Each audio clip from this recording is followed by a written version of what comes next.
Hello बच्चों, तो भाई कैसे हो आप सभी। आई होप सारे बच्चे एकदम अच्छे होंगे, एकदम बड़े होंगे और एकदम मस्त होंगे। Welcome to this amazing platform of physics वाला और PW Hindi medium 9th and 10th के चैनल पर तुम लोगों का बहुत बहुत स्वागत है। तो भैया देखो, ये तुम्हारा आज जो चैप्टर होने वाला है उसका नाम है linear equation in two variable, यानी कि आपका दो चर वाले रैखिक समीकरण।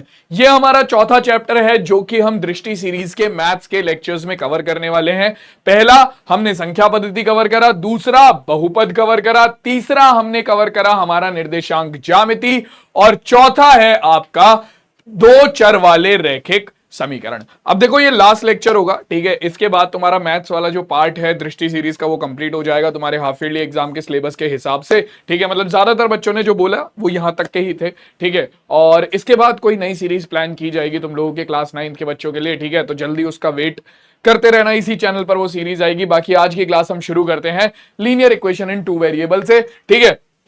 जिसे हम क्या बोलते हैं भैया, जिसे कहा जाता है आपका दो चर वाले रैखिक समीकरण। क्या कहा जाता है भाई? दो चर वाले रैखिक समीकरण, ठीक है।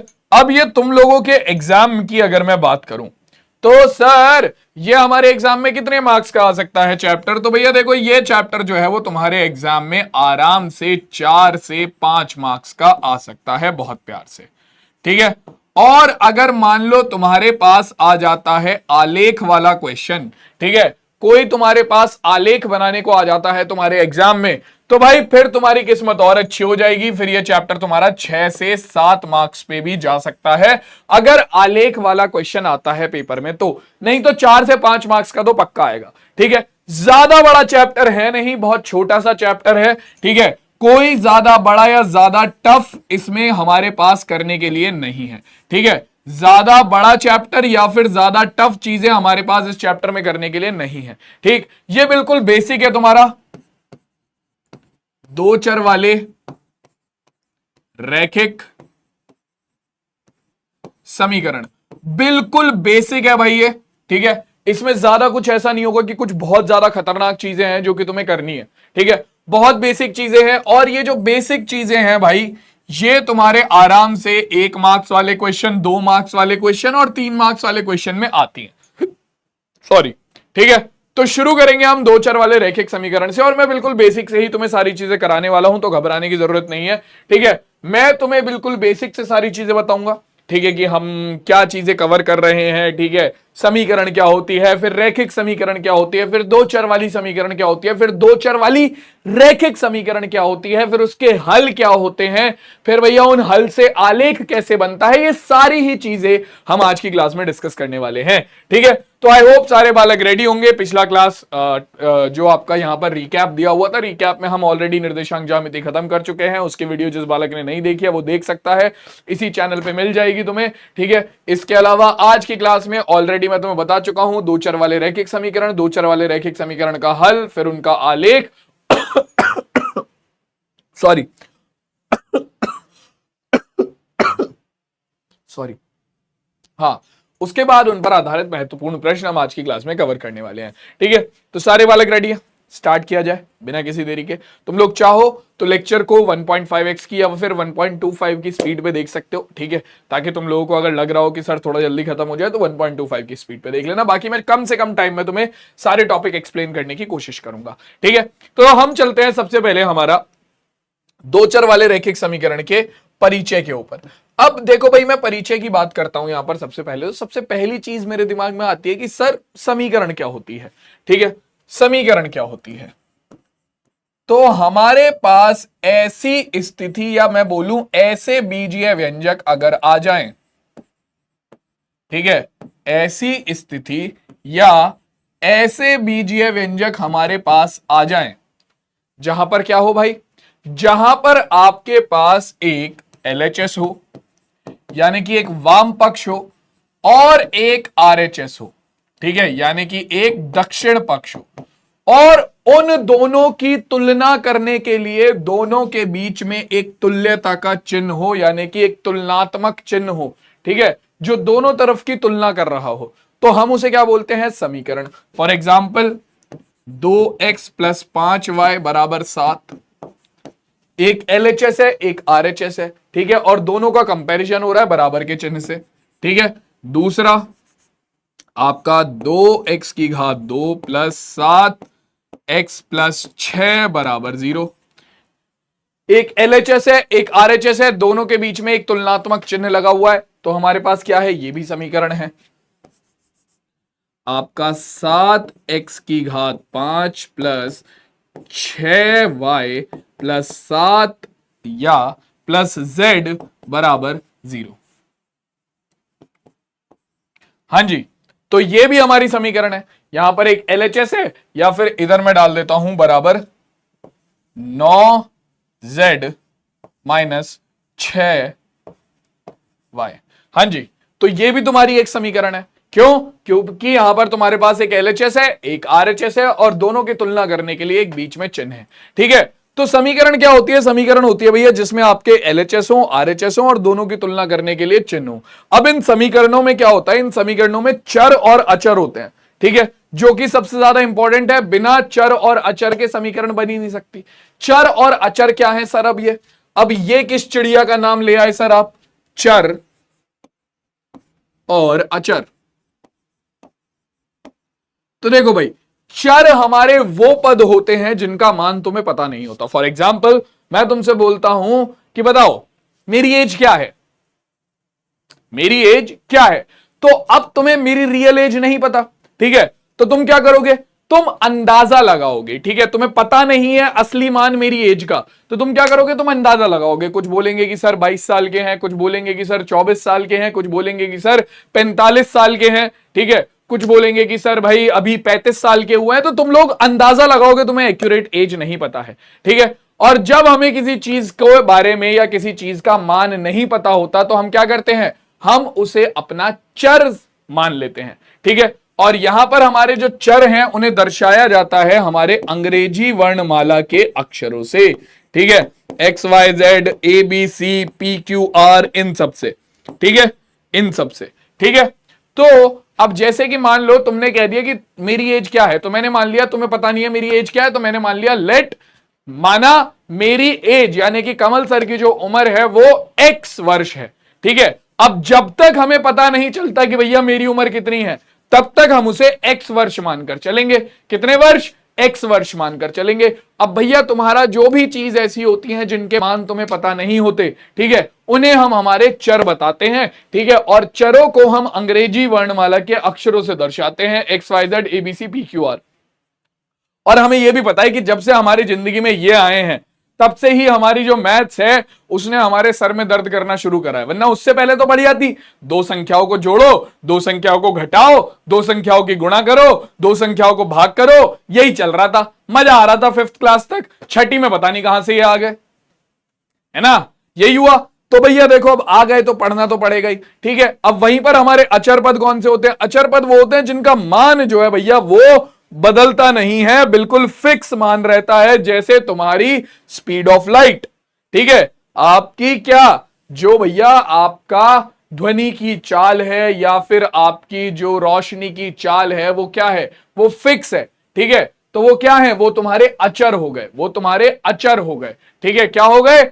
अचर हो गए। ठीक, अब यहां पर हमारे पास चर और अचर सबको समझ में आ गए। ठीक है, तो जब हमारे चर और अचर को इस रूप में लिखा जाता है कि भैया वहां पर एक LHS हो, एक RHS हो और उन दोनों की तुलना करने के लिए बीच में एक तुलनात्मक चिन्ह हो, तो हमारे पास बनती है समीकरण। क्लियर? समीकरण सबको समझ में आ गई? ये भी समीकरण है, ये भी समीकरण है, ये भी समीकरण है। अब इनमें से हमें जो पढ़नी है वो क्या है? वो है हमारी दो चर वाली रैखिक समीकरण। तो मुझे समीकरण तो समझ में आ गई, ये भी समीकरण है, ये भी समीकरण है, ये भी समीकरण है। अब इनमें से दो चर वाली रैखिक समीकरण कौन सी है? तो सबसे पहले मैं तुम्हें समझाता हूं कि हमारी रैखिक समीकरण क्या होती है। तो देखो ऊपर लिखा हुआ भी है, बाकी मैं बता देता हूं। आपके जब चर की घात, जब समीकरण में दिए गए चर की घात हर एक कंडीशन में, हर एक सिचुएशन में एक हो, कितनी हो? एक हो, तो उसे हम बोलते हैं हमारा क्या? उसे हम बोलते हैं हमारा रैखिक समीकरण। जब आपके चर की घात हमेशा कैसी हो? एक हो। ठीक है, तो उसे हम बोलते हैं रैखिक समीकरण।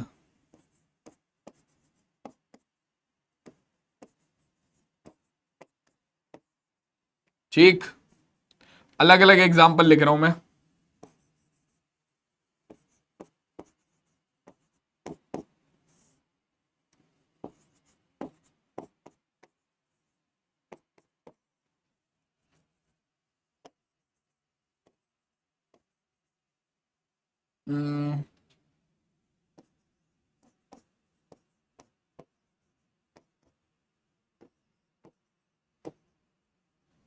ठीक है, अब तुम यहां पर देखो, यहां पर अगर तुम देखोगे तो तुम्हारी जो ये वाली समीकरण है, यहां पर हमारे पास केवल एक चर है x, केवल एक चर है x, उसकी घात कितनी है, उसकी घात है 1।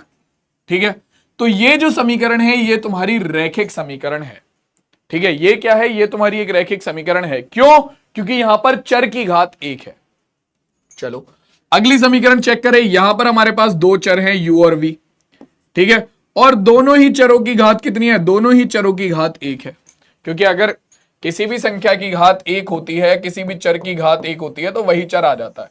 तो अगर कहीं पर कोई ऐसी चीज लिखी हुई है जिसकी घात कुछ नहीं लिखी, अगर कोई ऐसी चीज लिखी हुई है जिसकी घात कुछ नहीं लिखी, तो उसका मतलब उसकी घात 1 होती है। ठीक है, गलती से उसकी घात 0 मत समझ लेना। घात किसी भी चीज की घात 0 होती है तो वो 1 के बराबर हो जाता है। किसी भी चीज की घात 0 होती है तो वो 1 के बराबर हो जाता है, ये चीज याद रखना। अगर किसी भी चीज के ऊपर उसकी घात नहीं लिखी है तो उसका मतलब घात 1 होगी। ठीक है, याद रखना, जैसे कि यहां पर नहीं लिखी थी या फिर यहां पर नहीं लिखी थी। अगला देखो, तो यहां पर भी आपके जो दोनों चर हैं उनकी घात 1 है। ठीक है, मैंने क्या बोला कि चर में आपका समीकरण में अगर चर की अधिकतम घात 1 है तो वो आपकी क्या है, वो आपकी रैखिक समीकरण है। तो हां जी बिल्कुल, ये भी आपकी रैखिक समीकरण है। अब बात करते हैं इसकी, तो यहां पर हमारे पास चर है 1 और चर है 1 जो कि है a, और उसकी घात कितनी है 2, उसकी घात कितनी है 2। तो भैया जब आपका समीकरण में चर की घात 1 नहीं होगी तो वो रैखिक समीकरण नहीं होगी, यानी कि भाई साहब ये आपकी रैखिक समीकरण नहीं है। खत्म कहानी, ये रैखिक समीकरण नहीं है। ठीक है, ये रैखिक समीकरण नहीं है।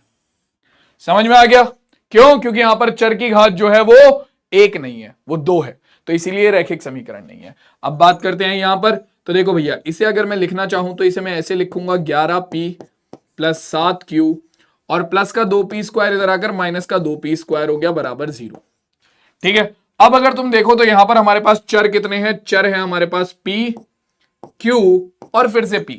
ठीक है, तो चर तो दो ही हैं हमारे पास, चर दो प्रकार के ही हैं, एक तो p है और एक q है। ठीक है, लेकिन तुम यहां पर देखो इस चर की घात है 1, इस चर की घात है 1, लेकिन इस चर की जो घात है वो क्या है, इस चर की घात आपकी 2 है।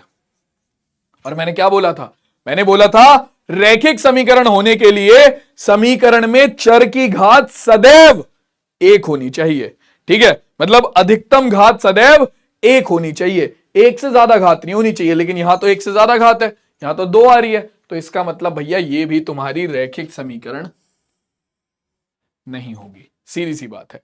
तो रैखिक समीकरण सबको समझ में आ गया? रैखिक समीकरण वो समीकरणें होंगी जहां पर चर की अधिकतम घात सदैव क्या हो, 1 हो। ठीक है, ज्यादा से ज्यादा घात 1 हो सकती है। समझ में आ गई सबको? देख लो भाई, देख लो एक बार, क्लियर है? अब देखो रैखिक समीकरण समझ में आ गई, तो जरा अब दो चर वाली समीकरण समझ लेते हैं। ठीक है, आपका दो चर वाली समीकरण कौन सी होती है वो समझ लेते हैं, उसके बाद आपको आराम से समझ में आ जाएगा कि आपका दो चर वाली रैखिक समीकरण कौन सी होती है। देखो भाई, एक चर वाली रैखिक समीकरण ध्यान से सुनना। सबसे पहले 2x प्लस 5 बराबर 4, 2x की घात 2 प्लस 7y बराबर 0, 3x plus 5y plus 7z बराबर 0। ठीक है, आपका 2x 2u plus 3v minus 7u square बराबर 4। अब देखो तुम्हारे सामने अलग अलग समीकरणें लिखी हुई हैं। ठीक है, यहां पर ध्यान से देखते हुए चलना। सबसे पहली समीकरण की अगर मैं बात करता हूं तो यह समीकरण कैसी है? इस समीकरण में मेरे पास केवल एक प्रकार का चर है x, ठीक है, एक प्रकार का चर है x। तो जब जिस समीकरण में जितने प्रकार के चर होते हैं उसे उतने चर वाली समीकरण बोला जाता है। रैखिक समीकरण की कंडीशन तुम्हें पता है कि चर की अधिकतम घात एक होनी चाहिए, ठीक है। चलो अभी हम बात कर रहे हैं पहले कि इसमें कितने चर हैं। यहां पर केवल एक चर है, ठीक है, तो ये तुम्हारी एक चर वाली समीकरण है, एक चर वाली समीकरण है। क्यों? क्योंकि एक चर है। अगला देखो, यहां पर तुम्हारे पास एक चर है x, दूसरा चर है y, तो ये तुम्हारी दो प्रकार के चर हो गए। यहां पर दो प्रकार के चर हो गए x और y, ठीक है, तो ये तुम्हारी दो चर वाली समीकरण है, ठीक है। इसके आगे देखो अगला, यहां पर हमारे पास कितने चर हैं? x, y और z, तो यानी कि टोटल यहां पर हमारे पास तीन प्रकार के चर हैं। टोटल यहां पर हमारे पास तीन प्रकार के चर हैं। कितने प्रकार के चर हैं भाई? तीन प्रकार के चर हैं। तो ये हमारी तीन चर वाली समीकरण हो गई, ठीक है। यहां पर देखो, यहां पर हमारे पास कितने चर हैं? एक u, दूसरा v और तीसरा अगर तुम देखोगे तो ये भी u ही है, ठीक है, ये भी हमारा u ही है। तो यहां पर केवल दो प्रकार के चर हैं। मान लिया चर आ तीन बार रहे हैं लेकिन उससे फर्क नहीं पड़ता, चर के प्रकार कितने हैं? दो, एक u और एक v, तो ये भी आपका दो चर वाली समीकरण है,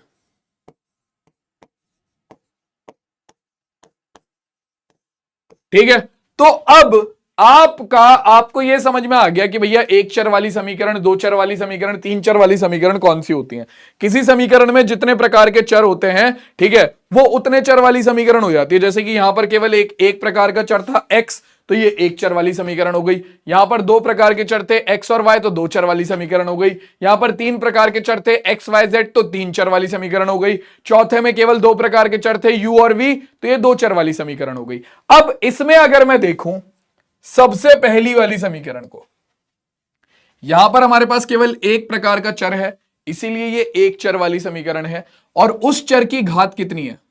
x की घात यहां पर कितनी है? केवल एक है, केवल एक है।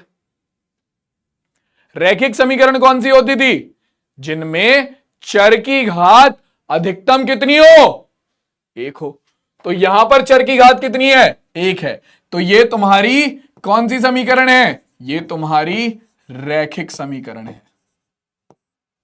तो कहने का मतलब क्या है भैया कि जो ये समीकरण लिखी है पहली वाली, इसमें मेरे पास एक प्रकार का चर है और उसकी अधिकतम घात एक है, तो इसीलिए ये एक चर वाली रैखिक समीकरण है, ठीक है। आपकी ऐसी समीकरण है भैया जहां पर क्या हो? जहां पर आपके पास केवल एक प्रकार का चर हो और उस चर की जो अधिकतम घात है वो हमेशा एक हो, ठीक है, वो सदैव एक हो, ठीक। तो भैया वो आपकी क्या होगी? आपकी एक चर वाली रैखिक समीकरण। अगली देखो, यहां पर चर कितने प्रकार के हैं? दो प्रकार के, इसीलिए दो चर वाली समीकरण है। लेकिन क्या चर की अधिकतम घात क्या है? क्या चर की अधिकतम घात यहां पर सदैव एक है? नहीं, तुम देख सकते हो यहां पर आपकी चर की घात जो है वो दो है, इसीलिए ये रैखिक समीकरण नहीं है। ये दो चर वाली समीकरण तो है पर ये रैखिक समीकरण, मैं लिख देता हूं यहां पर शॉर्ट में, रैखिक नहीं है, ठीक है, रैखिक नहीं है। क्यों? क्योंकि चर की घात आपकी दो है, यहां पर चर की घात अधिकतम एक होनी चाहिए, ठीक है। अगला देखो, यहां पर कितने प्रकार के चर हैं? एक, दो और तीन। तो भैया तीन प्रकार के चर हैं, तीन चर वाली समीकरण है और तीनों चरों की जो अधिकतम घातें हैं वो देख लो। तीनों चरों की अधिकतम घातें जो हैं वो क्या है? वो एक हैं। तो यानी कि जब चरों की अधिकतम घात एक हो तो वो समीकरण कैसी होती है? रैखिक समीकरण। यानी कि भैया ये वाली जो समीकरण है ये तीन चर वाली रैखिक समीकरण है, ठीक है। इससे अगली अगर हम देखें तो यहां पर अगर तुम देखो तो हमारे पास केवल दो प्रकार के चर हैं, u और v, ठीक है, जहां पर u की घात एक है, v की घात एक है, लेकिन इस वाले u की घात जो है वो दो आ गई है, ठीक है। तो चर की घात सदैव एक नहीं है, तो इसका मतलब क्या है कि ये भी तुम्हारी रैखिक समीकरण नहीं है। ठीक है, रैखिक समीकरण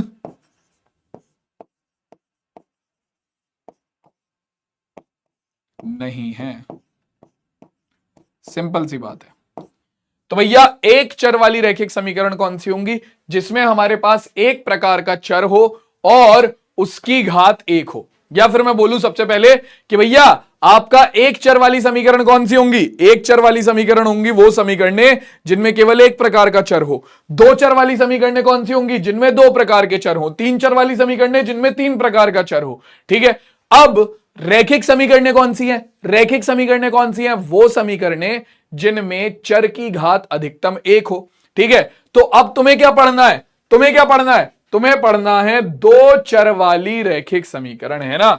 तुम्हें क्या पढ़ना है? तुम्हें पढ़ना है दो चर वाली रैखिक समीकरण। तो भैया सिंपल क्या करो, तुमने जो अभी तक दो चीजें पढ़ी हैं, ठीक है, कौन कौन सी दो चीजें भाई? एक तो रैखिक समीकरण और दूसरा आपका क्या? आपका दो चर वाली समीकरण।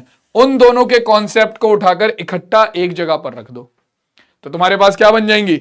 दो चर वाली रैखिक समीकरण बन जाएगी। सर जी ये कैसे होगा? देखो भैया, दो चर वाली समीकरणें कौन सी होती हैं? जिनमें दो प्रकार के चर हो। ठीक है, और रैखिक समीकरणें कौन सी होती हैं? जिनकी घात एक हो।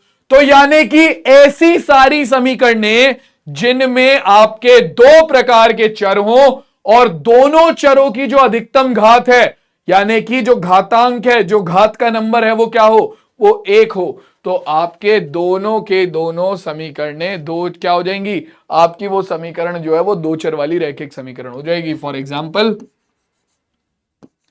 7x प्लस 4u माइनस 3 या प्लस 6 बराबर 0। यहां पर हमारे पास दो चर हैं, एक x और एक u। ठीक है, दोनों चरों की घातें कितनी है? दोनों चरों की घातें हैं एक। ठीक है, तो ये दो चर वाली समीकरण भी है क्योंकि दो प्रकार के चर हैं, और ये रैखिक समीकरण भी है क्योंकि चर की जो अधिकतम घात है वो एक है। तो यानी कि ये क्या हो गई? ये तुम्हारी दो चर वाली रैखिक समीकरण हो गई। सिंपल सी बात है। समझ में आ गया सबको?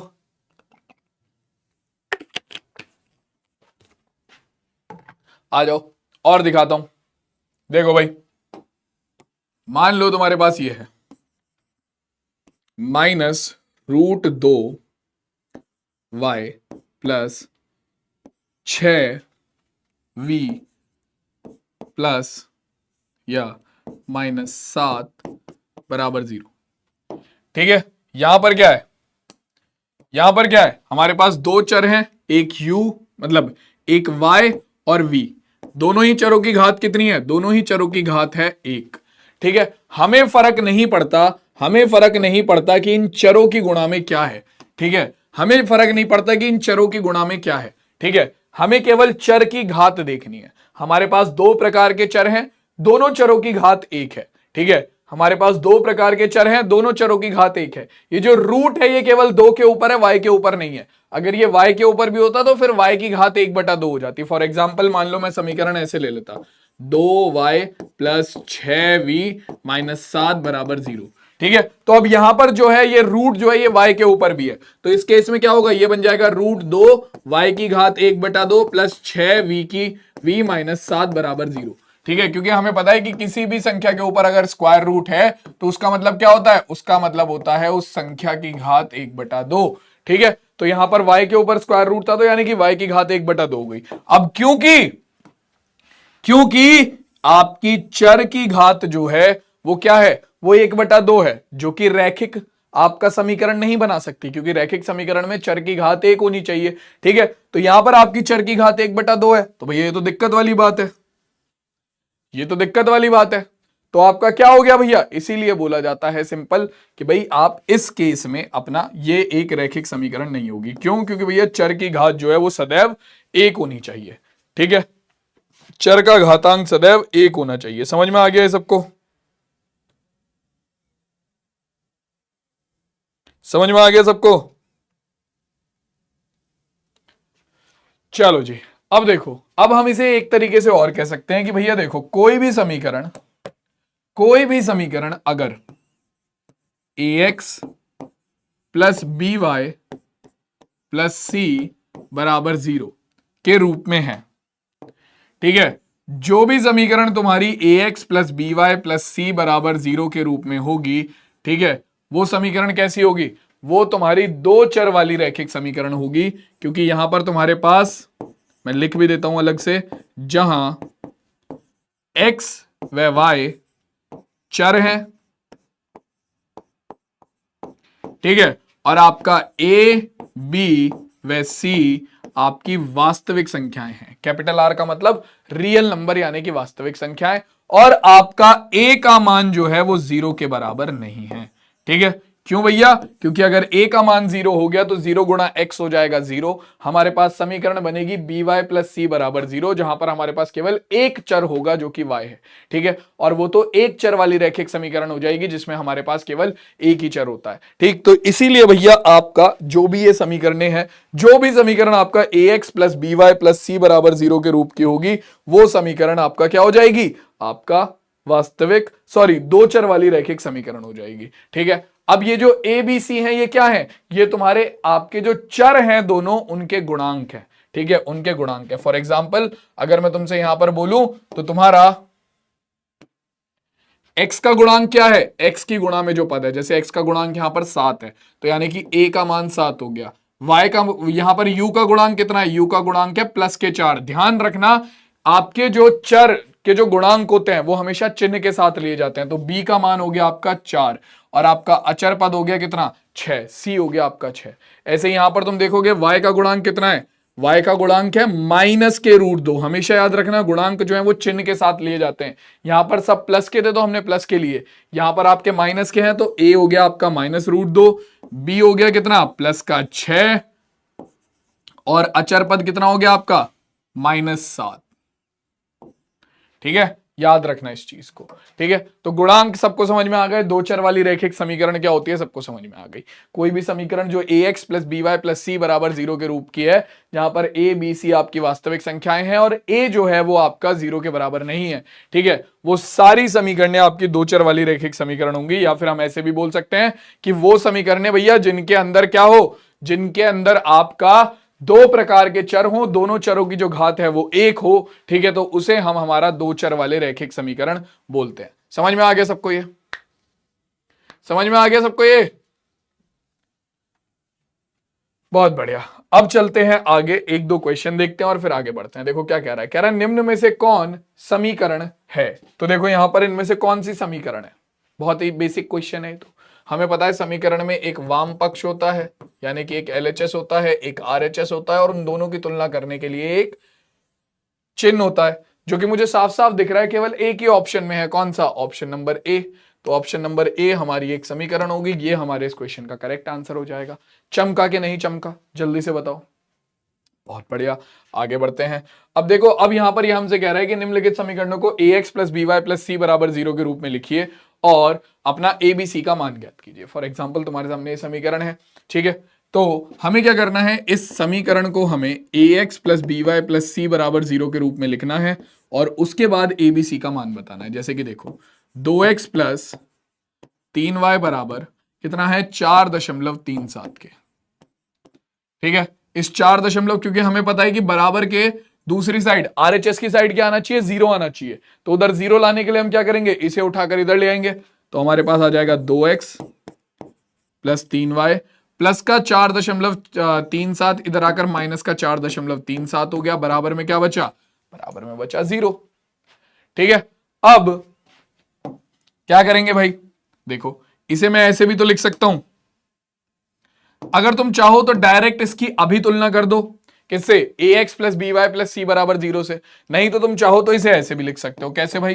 तुम इसे लिख सकते हो 2x plus 3y plus minus के 4.37 बराबर 0। क्योंकि जब तुम ब्रैकेट खोलोगे तो प्लस माइनस क्या हो जाएगा? माइनस हो जाएगा। तो मैंने माइनस के 4.37 को लिख दिया प्लस गुणा ब्रैकेट के अंदर माइनस के 4.37, और कुछ नहीं। किस रूप में लाने के लिए? इसे सिर्फ ax plus B Y plus C बराबर 0 से तुलना करने पर क्या आ रहा है भाई? देखो, x का गुणांक है यहां पर a, यहां पर x का गुणांक है a, यहां पर x का गुणांक कितना है 2, यहां पर y का गुणांक है b, यहां पर y का गुणांक कितना है 3, और यहां पर हमारा अचर पद है c, ठीक है, प्लस c।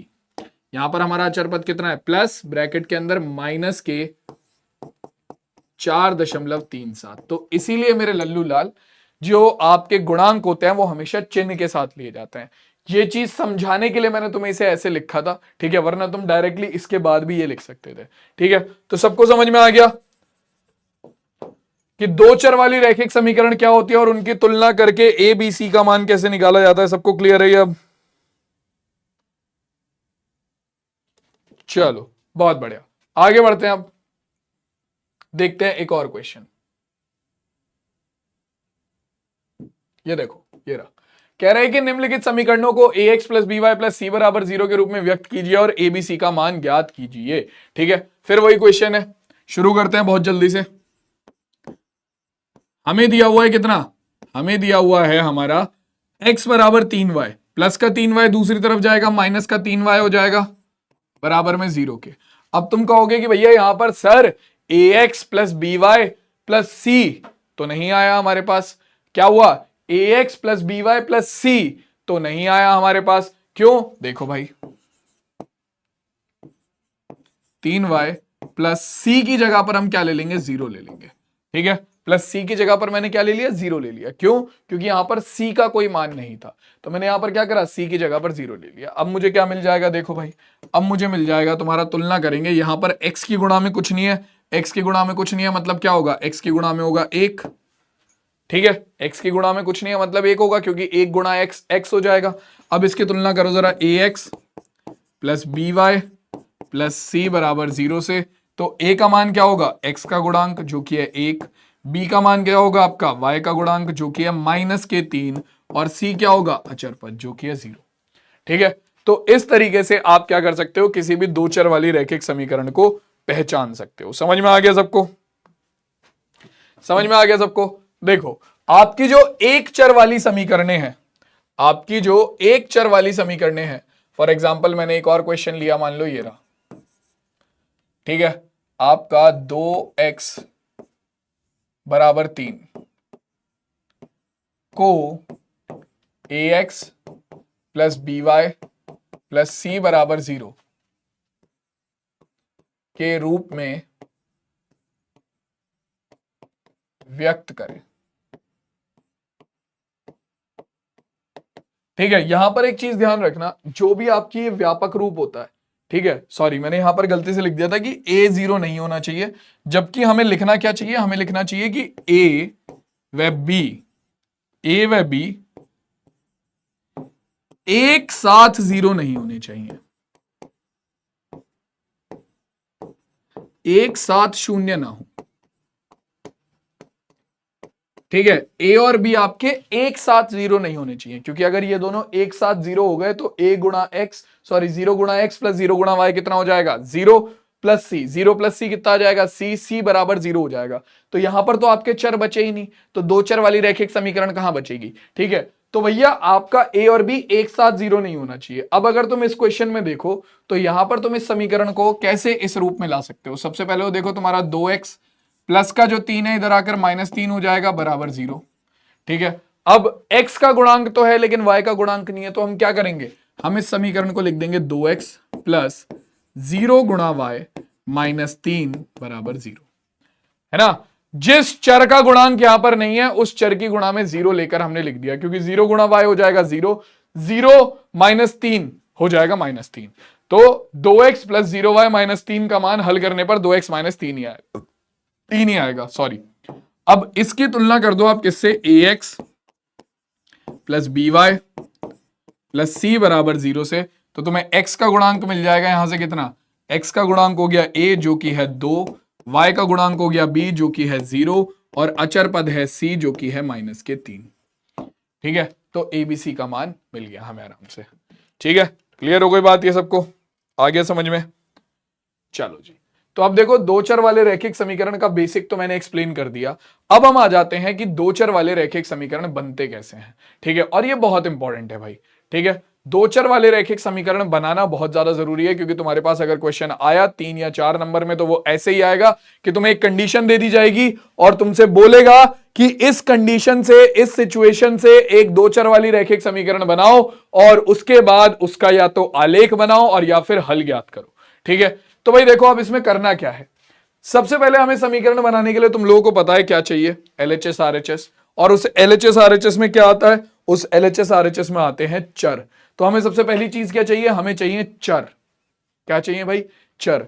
अब चर किन्हें माना जाए, हमें सबसे ज्यादा डाउट इसी चीज पर होता है कि हम समीकरण में जो हमें कंडीशन दी हुई है उसमें से चर माने किसे। देखो 99% केसेस में जो चीज हमें निकालनी होती है हम उसी को चर मानते हैं। ठीक है, बाकी के 0.5% केसेस में ऐसा होता है कि जिन चीजों में संबंध दिया होता है हम उन्हें चर मानते हैं, और बाकी के जो 0.5% केसेस बचे उसमें बहुत रेयरली ऐसा कुछ होता है जो क्वेश्चन के हिसाब से किसी चीज को चर माना जाता है। ठीक है, बट 99% केसेस में जो चीज हमें निकालनी होती है हम उसी को चर मानते हैं, या फिर जिसमें हमें संबंध दिया होता है हम उसे चर मानते हैं। फॉर एग्जाम्पल, अब जैसे इस क्वेश्चन की मैं बात करता हूं, एक नोटबुक की कीमत, ध्यान से सुनना, एक नोटबुक की कीमत एक कलम की कीमत से दोगुनी है। एक नोटबुक की कीमत एक कलम की कीमत से दोगुनी है। इस कथन को निरूपित करने के लिए दो चर वाला रैखिक समीकरण बनाओ। अब देखो यहां पर हमें पता नहीं क्या निकालना है, हमें पता ही नहीं है, हमें बोला ही नहीं है कुछ निकालने को। ठीक है, बट हमें यह तो पता है कि संबंध किस चीज में दे रखा है, हमें यह तो पता है कि संबंध किस चीज में दे रखा है। किस चीज में दिया हुआ है भाई संबंध,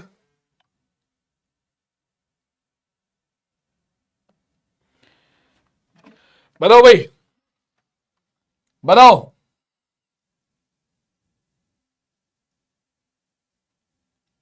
संबंध किस चीज में दिया हुआ है,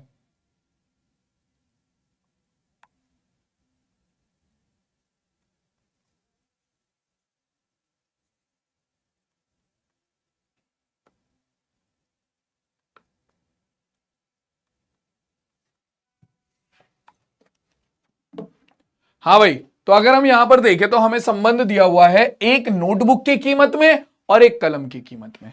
ठीक है, तो हम इन्हीं को क्या मानेंगे, हमारा चर मानेंगे, क्योंकि जो चीज निकालनी है वो तो पता ही नहीं है, हमें केवल संबंध दिया है किसमें, एक नोटबुक की कीमत में एक कलम की कीमत में, तो इन्हीं को हम चर मानेंगे। तो हम लिखेंगे कि माना, माना, अब तुम चर कुछ भी मान सकते हो, तुम्हें पता है कि चर हमारा अंग्रेजी वर्णमाला के कोई भी अक्षर हो सकते हैं। ठीक है, तो माना एक नोटबुक की कीमत, एक नोटबुक की कीमत बराबर हो गई हमारा एक्स के, इसे हमने एक्स मान लिया।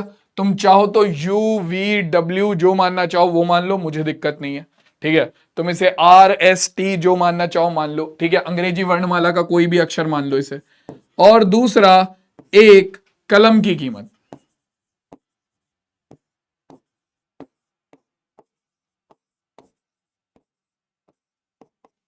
कितना है भाई, ये है तुम्हारा वाई रुपए, ये एक्स रुपए, ये वाई रुपए।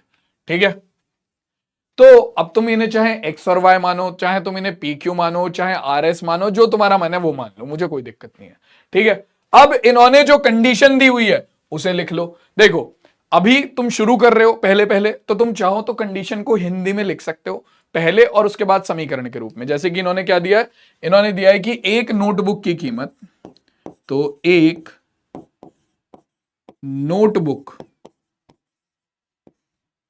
की कीमत किसके बराबर है भाई, एक नोटबुक की कीमत बराबर है किसके, एक कलम की कीमत के 2 गुने से। ठीक है, हाँ, तो एक कलम की कीमत, एक कलम की कीमत का 2 गुना कर दो, एक कलम की कीमत का 2 गुना कर दो तो वो एक नोटबुक की कीमत के बराबर है। तो कलम की कीमत का 2 गुना, यानी कि 2 गुना एक कलम की कीमत। ठीक है, अब यहां पर अपने चर के मान रख दो। नोटबुक की कीमत कितनी है, x रुपए। ठीक है, 2 गुना कलम की कीमत कितनी है, y रुपए। ये बन गई तुम्हारी समीकरण। इस 2y को उठाकर इधर ले आओ तो x माइनस 2y बराबर 0। ये लो भैया, ये हो गई तुम्हारी दी हुई कंडीशन के लिए दो चर वाली रैखिक समीकरण।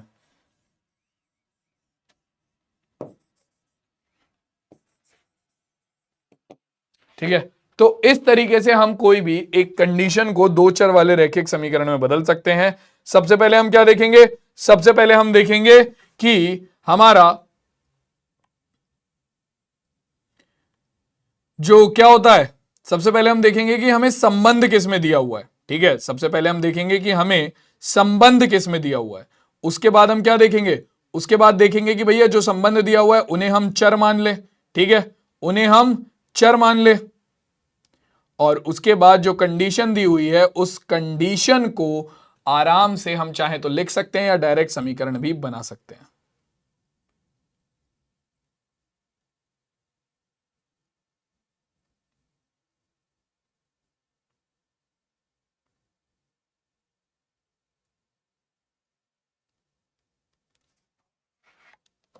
चलो एक दो क्वेश्चन और करते हैं और अच्छे से क्लियर हो जाएगा। आ जाओ भाई, देखो जरा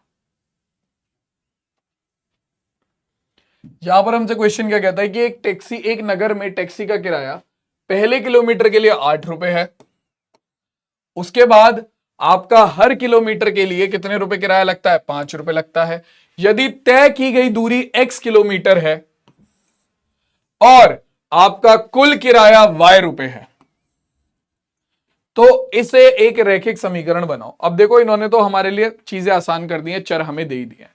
ठीक है, ये कहना चाह रहे हैं, अब क्वेश्चन को समझो जरा। क्वेश्चन में ये कह रहे हैं कि भैया आप एक शहर में रहते हो या एक शहर में गए हो जहां पर क्या हो रहा है, जहां पर आप जितने किलोमीटर दूरी तय करते हो, आप जितने किलोमीटर दूरी तय करते हो, ठीक है, उसमें फिक्स है क्या, उसमें फिक्स है कि पहले 1 किलोमीटर के लिए तो आपको कुछ किराया देना पड़ेगा। ठीक है, पहले 1 किलोमीटर के लिए तो आपको कुछ किराया देना पड़ेगा और उसके बाद आपको हर 1 किलोमीटर के लिए कुछ अलग किराया देना पड़ेगा, जो कि यहां पर लिखा हुआ है कि पहले 1 किलोमीटर के लिए तो आपको 8 रुपए देने पड़ेंगे। ये 1 किलोमीटर हो गया, इसके 8 रुपए दे दिए। और उसके बाद जो बची हुई डिस्टेंस है, ठीक है, जो बची हुई दूरी है, इसके बाद उसके आपको 5 रुपए हर किलोमीटर के देने हैं। जैसे कि आपने मान लो टोटल दूरी तय करी, किसी शहर में आप गए और आपने एक ऑटो वाला बुक किया और उस ऑटो वाले के साथ आपने टोटल दूरी तय करी 10 किलोमीटर। ठीक है, 10 किलोमीटर, तो आप पहले 1 किलोमीटर के आप 8 रुपए दोगे। आप टोटल कितने रुपए दोगे, पहले 1 किलोमीटर के 8 रुपए। और उसके बाद आपने जो बचे हुए 9 किलोमीटर थे, टोटल 10 किलोमीटर था, 10 में से पहला 1 किलोमीटर चला गया, उसके 8 रुपए गए। ठीक है, बचे कितने, 9 किलोमीटर। अब इन 9 किलोमीटर में आप हर किलोमीटर के 5 रुपए दोगे। मतलब आप पहले किलोमीटर चले 5 रुपए, फिर दूसरे किलोमीटर चले 5 रुपए, फिर तीसरे किलोमीटर चले 5 रुपए, फिर चौथे किलोमीटर चले 5 रुपए, फिर पांचवें किलोमीटर चले 5 रुपए, फिर छठे किलोमीटर चले 5 रुपए, फिर 7वें किलोमीटर चले 5 रुपए, फिर 8वें किलोमीटर चले 5 रुपए और फिर 9वें किलोमीटर चले 5 रुपए। तो टोटल मिलाकर आपने कितने रुपए दिए भाई उसे, आपने दिए 9 गुणा 5 रुपए। मतलब 1 किलोमीटर के 5 रुपए है तो 9 किलोमीटर के 9 गुणा 5 रुपए यानी कि 45 रुपए, प्लस पहले 1 किलोमीटर के 8 रुपए। तो टोटल कितने रुपए हो गए भैया उसके, टोटल कितने रुपए हो गए उसके, टोटल रुपए हो गए पहले 1 किलोमीटर के 8 रुपए प्लस बाद के 9 किलोमीटर के 9 पंजे 45 रुपए। तो 45 और 8 53 रुपए आप दोगे उसे 10 किलोमीटर ट्रेवल करने के। ठीक है, समझ गए। अब यहां पर देखो, इन्होंने बोला कि टोटल दूरी जो तय की गई है यहां से यहां तक वो है x किलोमीटर। ठीक है, और इस x किलोमीटर को तय करने में जो टोटल किराया लगा है वो है आपका y रुपए। दे रखा है सब क्वेश्चन में। ठीक है, y रुपए कुल किराया लगा है इस टोटल x किलोमीटर दूरी को तय करने में। ठीक है, अब तुम खुद समझो, थोड़ा सा दिमाग लगाओ और खुद समझो। पहले किलोमीटर के 8 रुपए चले गए, ठीक है, अब दूरी कितनी बची? जैसे तुम जब 10 किलोमीटर गए थे तो पहले किलोमीटर के 8 रुपए देने के बाद कितनी दूरी बची थी? 10 माइनस 1 किलोमीटर, आपका 9 किलोमीटर दूरी बची थी। ऐसे ही पहले किलोमीटर के 8 रुपए देने के बाद आपकी दूरी कितनी बची? अब बाकी की दूरी कितनी बची? टोटल दूरी थी x में से 1 किलोमीटर दूरी आपकी खत्म हो गई, बची कितनी? x माइनस 1 किलोमीटर दूरी बची। सिंपल। इन चीजों को लिख लेते हैं जरा, देखो भाई।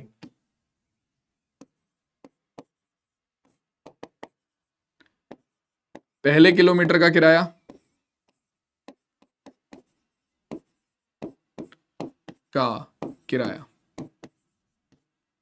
बराबर हो गया x रुपए, सॉरी 8 रुपए। फिर प्रति किलोमीटर का किराया,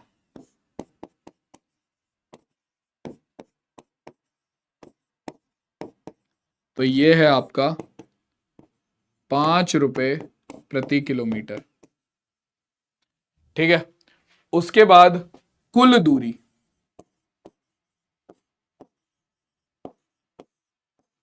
बराबर हो गई x किलोमीटर। ठीक है, अब एक बात बताओ, 1 किलोमीटर के बाद शेष बची दूरी ये कितनी होगी? पहले किलोमीटर के आपने 1 रुपए दे दिए, मतलब पहले 1 किलोमीटर के 8 रुपए दे दिए, आपकी टोटल दूरी x थी, क्वेश्चन में बोला गया था। पहले 1 किलोमीटर के आपने 8 रुपए दे दिए, बाकी दूरी कितनी बची? बाकी दूरी बची, टोटल दूरी में से 1 किलोमीटर घटा दो, टोटल दूरी में से 1 किलोमीटर घटा दो, तो टोटल दूरी थी x, उसमें से 1 किलोमीटर घटा दिया, x माइनस 1। सिंपल। कितना हो गया भाई? x minus 1। हाँ जी, क्लियर है? क्लियर है ये? बहुत बढ़िया। अब एक बात बताओ, आपका x माइनस 1 किलोमीटर दूरी का कितना किराया होगा? x माइनस 1 किलोमीटर दूरी का किराया, तो इसने बोला कि पहले 1 किलोमीटर के बाद आपको हर किलोमीटर के 8 रुपए देने हैं। 1 किलोमीटर का 5 रुपए, मतलब सॉरी, पहले 1 किलोमीटर के बाद हर किलोमीटर के 5 रुपए देने हैं। 1 किलोमीटर के 5 रुपए, 2 किलोमीटर के 5 गुणा 2 रुपए, 3 किलोमीटर के 5 गुणा 3 यानी कि 15 रुपए, 4 किलोमीटर के 5 गुणा 4 यानी कि 20 रुपए। ठीक है, 6 किलोमीटर के 5 गुणा 6 यानी कि आपका 30 रुपए, फिर आपका 7 किलोमीटर के लिए 5 गुणा 7 यानी कि 5 7 35 रुपए। ऐसे ही x माइनस 1 किलोमीटर के कितने रुपए देगा? बाकी बचे हुए किराए में आपका x माइनस 1 के लिए कितने रुपए देगा भैया? आपका x माइनस 1 के लिए कितने रुपए लिए जाएंगे? 5 गुणा जितने किलोमीटर दूरी तय करी है, यानी कि आपका 5 गुणा x माइनस 1 रुपए लिए जाएंगे। ठीक है, क्योंकि शेष बची हुई दूरी कितनी है? शेष बची हुई दूरी है आपकी x माइनस 1 किलोमीटर। ठीक है, आपका हर किलोमीटर का कितने रुपए लग रहे हैं? 5 रुपए। ठीक है, 1 किलोमीटर के 5, 2 के 10, 3 के 15, 4 के 20, 5 के 25, 6 के 30, मतलब 5 गुणा जितने किलोमीटर दूरी तय कर रहे हो। ठीक है, सिंपल सा लॉजिक है। तो यहां पर हम x माइनस 1 गुणा दूरी तय कर रहे हैं, तो यानी कि 5 गुणा x माइनस 1 किराया हो जाएगा। तो अब टोटल किराया कितना है? कुल किराया है y रुपए। ठीक, कुल किराया बराबर है y रुपए के, और तुम्हारा टोटल किराया होना कितना चाहिए? पहले 1 किलोमीटर का किराया और उसके बाद बाकी के बचे x माइनस 1 किलोमीटर का किराया। तो भैया जोड़ दो इन्हें। पहले 1 किलोमीटर का किराया कितना है? 8 रुपए, प्लस उसके बाद x माइनस 1 किलोमीटर का किराया कितना है? 5 गुणा x माइनस 1 रुपए, बराबर आ गया y के। बस इस समीकरण को हल कर लो, क्वेश्चन सॉल्व, तुम्हारे सामने समीकरण तैयार हो जाएगी। देखो 8 प्लस 5 की गुणा x में करेंगे 5x, 5 की गुणा माइनस 1 में करेंगे -5, बराबर आ गया y के। इन्हें उठाकर इधर ले आओ तो अपने पास कितना आ जाएगा? 5x प्लस का y इधर आकर हो गया -y, और 8 में से 5 जाएंगे तो हमारे पास कितना बचेगा? 8 में से 5 गए, हमारे पास बचा 3 बराबर 0।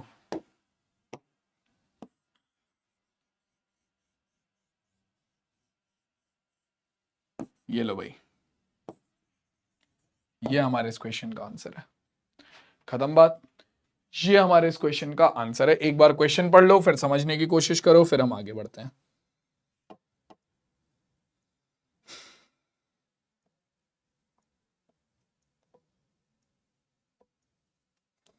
चला जाए आगे।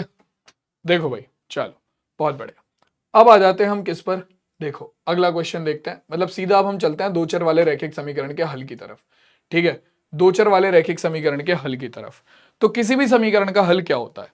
किसी भी समीकरण का हल, जैसे कि मान लो मैंने लिखा 2x + 2 = 4। तो किसी भी समीकरण का हल क्या होता है? किसी भी समीकरण में आप चर के अलग अलग मान रख सकते हो।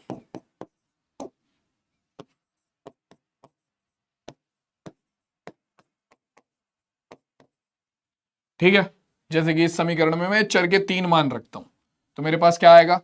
2 × 0 + 2 = 4। 2 × 0 हो गया 0 + 2 = 4। 0 + 2 2 = 4। ठीक है, क्या यहां पर LHS और RHS बराबर आ रहा है? क्या यहां पर LHS और RHS बराबर आ रहा है? नहीं आ रहा, नहीं आ रहा। ठीक है, तो यानी कि ये समीकरण का हल नहीं है। x = 0 समीकरण का हल नहीं है। ठीक है, x = 0 समीकरण का हल नहीं है। क्यों? क्योंकि भैया देखो, समीकरण का हल चर का वो मान होता है जो कि अगर मैं समीकरण में रखूं और उसके बाद उसे हल करूं तो समीकरण के LHS और RHS बराबर आने चाहिए। समीकरण के LHS और RHS बराबर आने चाहिए, जो कि यहां पर नहीं आ रहे हैं हल करने के बाद। अब अगर मैं यहां पर मान रखता हूं, देखो भाई ये वाला मान रखो, तो ये हो गया 2 × 1 + 2 = 0, सॉरी बराबर 4। 2 एकम 2 + 2 = 4। 2 और 2 4 = 4। अब तुम अगर यहां पर देखो तो तुम्हारा LHS और RHS दोनों बराबर आ रहे हैं, दोनों बराबर आ रहे हैं, है ना? यहां पर तुम्हारे LHS और RHS दोनों बराबर आ रहे हैं। इसका मतलब क्या है?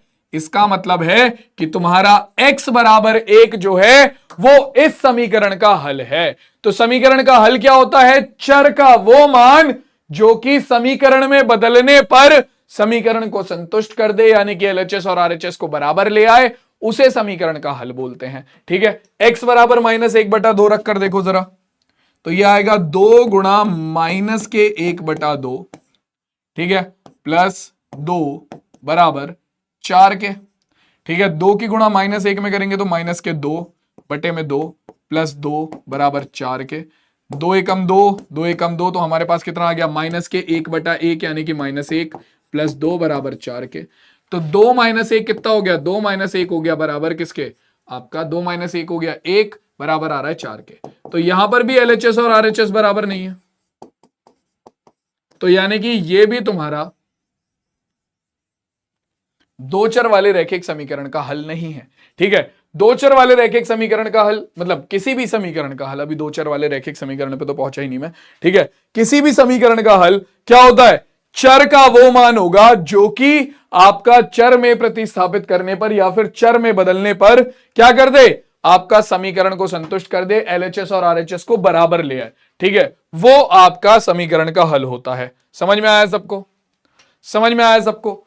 तो अब अगर मैं यहां पर बोलूं कि भैया दो चर वाले रैखिक समीकरण का हल क्या होता है, तो देखो भाई, आपके समीकरण जो है वो होती है ax + by + c = 0। यहां पर हमारे पास दो चर होते हैं, एक x और दूसरा y।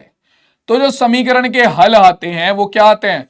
वो x और y के ऐसे मान होते हैं, ठीक है, वो x और y के ऐसे मान होते हैं जो कि आपका समीकरण को संतुष्ट कर दे। यानी कि अगर मैं समीकरण में x और y की जगह पर वो मान रखूं तो LHS और RHS बराबर आ जाएं। ठीक है, LHS और RHS बराबर आ जाएं। ठीक है, तो आप अगर दो चर वाले रैखिक समीकरण का हल निकालोगे तो वो हमेशा x, y के रूप में, ठीक है, होगा। क्यों? क्योंकि दो चर हैं तो दो मान होंगे, दो चर हैं तो दो मान होंगे। यानी कि आपका दो चर वाले रैखिक समीकरण का जब भी आप हल निकालोगे उसमें हमेशा दो मान आएंगे। ठीक है, उसमें हमेशा दो मान आएंगे। और अब देखो, अब आपके दो चर वाले रैखिक समीकरण का जो हल है उसे निकालने का जो तरीका है वो है तुम्हारा हिट एंड ट्राई मेथड। ठीक है सर, अब ये क्या होता है? Hit and try method is like ऐसे कि तुम एक चर का मान रखो, तुम एक चर का मान रखो और वहां से दूसरे चर का मान निकाल लो। फॉर एग्जाम्पल मान लो मैं यहां पर x का मान रखता हूं, x बराबर 0 पर क्या आएगा? ये हो जाएगा 2 × 0 प्लस 3 × y बराबर 6। बहुत बढ़िया। तो हमें मिल गया 2 × 0 प्लस 3 × y बराबर 6। तो 0 प्लस 3 × y कितना हो गया? 3 × y बराबर 6। 3 इधर भाग में चला जाएगा, 3 से काटेंगे, 3 एकम 3, 3 दूनी 6। y का मान निकल कर आ गया आपका 2। y का मान निकल कर आ गया 2। तो समीकरण का जो सबसे पहला हल आया वो आ गया x, y। x का मान 0 है, y का मान 2 है। ये तुम्हारी समीकरण का हल है। तुम्हें कैसे पता चलेगा कि ये समीकरण का हल है? इसे समीकरण में रख कर देख लो, क्या ये समीकरण को संतुष्ट कर रहा है? x बराबर 0 और y बराबर 2 समीकरण में रखना। कितना आ रहा है भाई? 2 × 0 हो गया 0 प्लस 3 दूनी 6 बराबर 6। तो 0 प्लस 6 हो गया 6 बराबर 6। तुम्हारा LHS और RHS बराबर आ रहा है। इसका मतलब 0,2 इस समीकरण को संतुष्ट कर रहा है, यानी कि 0,2 इस समीकरण का हल है। ठीक है, तो क्या सर समीकरण का एक ही हल निकल सकता है? क्या एक दो चर वाली रैखिक समीकरण का एक ही हल निकल सकता है सर? क्या हम इससे ज्यादा हल और नहीं निकाल सकते सर? ठीक है, हम क्या करें सर आगे? देखो भाई, मैंने तुम्हें बोला कि ये completely hit and try method है। यहां पर तुम्हें क्या करना है, तुम एक चर का मान रखोगे, दूसरे चर का मान निकाल लोगे। तुमने x बराबर 0 रखा था, x बराबर -2 रख दो, x बराबर -2 रख दो। देखो भाई, ये हो जाएगा 2 × -2 प्लस 3 × y बराबर 6 के। ठीक है, 2 × -2 हो गया -4 प्लस 3y बराबर 6 के। -4 इधर जाकर प्लस हो जाएगा, तो अपने पास आ गया 3y बराबर 6 प्लस 4 यानी कि 10। और 3 जो इधर गुणा में है वो भाग में चला गया, तो y का मान निकल कर आ गया आपका 10/3। ठीक है, तो समीकरण का दूसरा हल कितना आ गया भाई? समीकरण का दूसरा हल आ गया x, y। यह आ गया x का मान 2, y का मान 10/3। सिंपल। x का मान 2, y का मान 10/3। सॉरी, x का मान -2, y का मान 10/3। ठीक है, क्या सर इस समीकरण के इतने ही हल निकल सकते हैं? दो नहीं। मैंने x का मान 0 रखा, y का मान मिला। मैंने x का मान -2 रखा, y का मान मिला। ठीक है, मैं रख देता हूं अब x का मान, अब मैं रख देता हूं y का मान, y बराबर 0 पर। तो ये कितना होगा? 2 × x प्लस 3 × 0 बराबर 6। ठीक है, 2x प्लस 0 बराबर आ गया 6 के। 2x बराबर आ गया 6 के। ठीक है, 2 से काट देंगे, 2 एकम 2, 2 तिया 6। x का मान आ गया 3। समीकरण का दूसरा हल x, y। x का मान है 3, y का मान है 0। तो इस तरीके से तुम यहां पर चर के अलग अलग मान रखकर दूसरे चर के अलग अलग मान निकाल सकते हो। तुमने x का मान 0 रखा, तुम्हें y का मान मिल गया। तुमने x का मान -2 रखा, तुम्हें y का मान मिल गया। तुमने y का मान 0 रखा, तुम्हें x का मान मिल गया। ऐसे ही तुम x का मान √2 रख दो, तुम्हें y का कोई मान मिल जाएगा। तुम y का मान 1/2 रख दो, तुम्हें x का कोई मान मिल जाएगा। मतलब यहां पर तुम x की जगह पर कोई भी वास्तविक संख्या रखकर y का मान निकाल सकते हो और y की जगह पर कोई भी वास्तविक संख्या रखकर x का मान निकाल सकते हो। सर इस तरीके से तो बहुत सारी वास्तविक संख्या हो सकती है। ठीक है, तो हां बिल्कुल बहुत सारी वास्तविक संख्या हो सकती है। और सर हम तो सारी रख सकते हैं। हां बिल्कुल तुम सारी रख सकते हो। ठीक है सर, इससे तो हमें बहुत सारे हल मिलेंगे। हां बिल्कुल मिलेंगे। इसीलिए आपका एक दो चर वाली रैखिक समीकरण के कितने हल होते हैं भाई? ध्यान रखना, इस पॉइंट को नोट कर लो।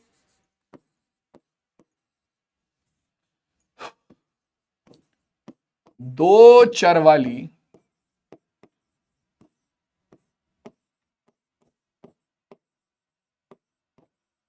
रैखिक समीकरण के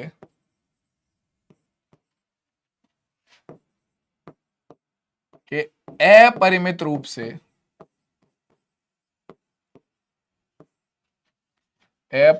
से अनेक, या फिर हम बोल सकते हैं हमारे अनंत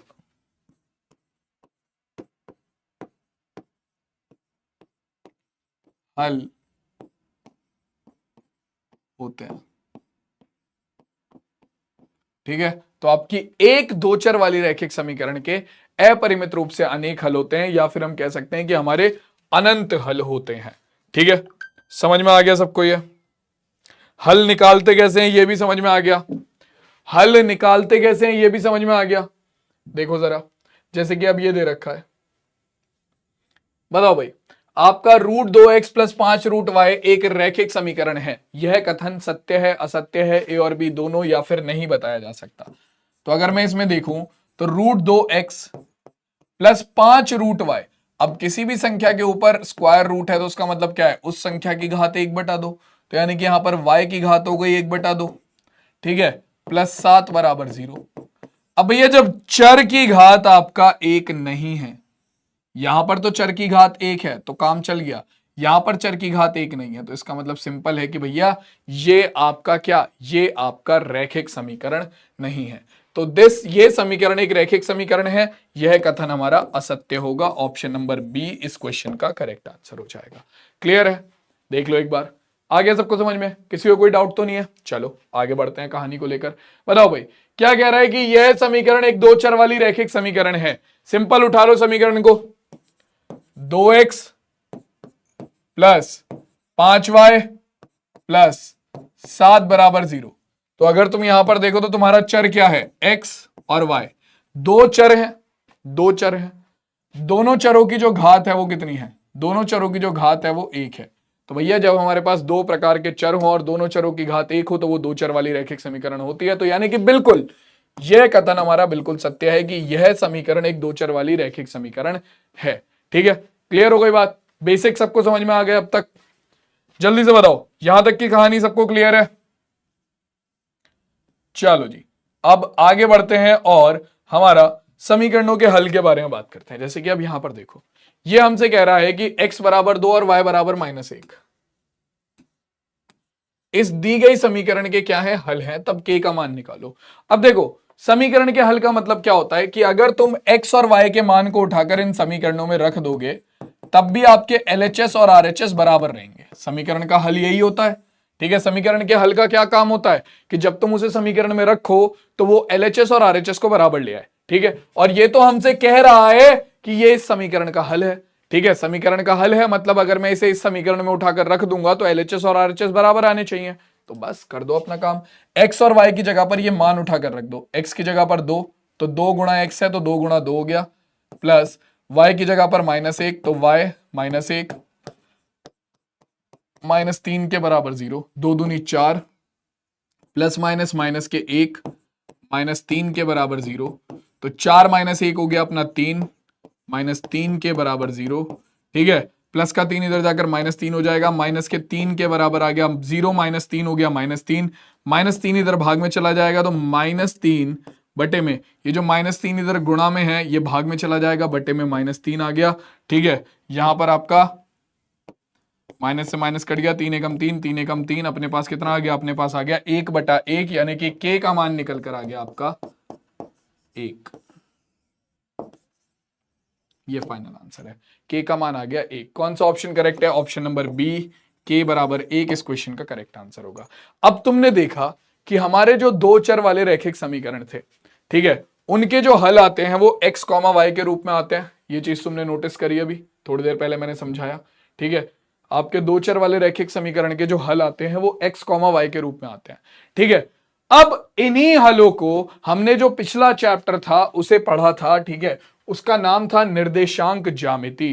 ठीक है, अगर मैं देखूं तो ये हमारे किस तरीके के दिख रहे हैं तुम्हें, x, y किस तरीके के दिख रहे हैं? ये क्या निर्देशांक ज्यामिति में इस रूप में हमें निर्देशांक नहीं मिलते थे? क्या निर्देशांक ज्यामिति में हमें इस रूप में निर्देशांक नहीं मिलते थे? बिल्कुल मिलते थे।